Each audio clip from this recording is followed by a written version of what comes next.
Marami rin po nagtatanong, pero hindi ko itatanong kung sino yung Piatos, kung anong alias. Sabi nga po ni Senator Risa Ontiveros, may kapangalan siya, may ka-birthday pa siya. Eh meron din pong sinabi yung prosecutor na may 2 lapid na nando doon. Papasalamat po ako kung totoong lapid yung kamag-anak ko po kasi. Sabi po kasi ng tatay ko, basta lapid kamag-anak ko. Kaya magpapasalamat po ako sa defense at kay La Chica kung nabigyan yung kamag-anak ko. Eh kung hindi, kung alias yun, paano yung pangalan at apelido namin na inalias nyo lang pala, hindi totoong tao?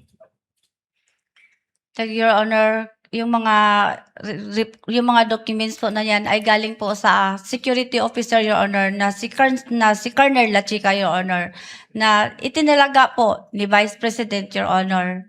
Kaya po ako, nag-rely po ako, Your Honor, sa kanya kasi meron po siyang office order, Your Honor, na siya ang security officer, Your Honor, at siya po ang mag-implement ng mga various confidential operation or activities, Your Honor.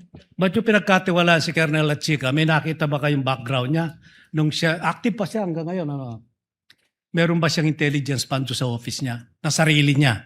Kasi karamihan ng mayor, local official, military, police, army, navy, may mga intelligence fund po yan. Siya ba meron bang sariling intelligence fund? Hindi ko alam, Your Honor. Hindi mo inalam? Hindi ko alam, Your Honor. Ayun lang po. Maraming salamat. Senator Judge, thank you, Senator Judge Lapid. Senator Judge Zubiri. You may proceed, sir. You have 2 minutes. When you're ready.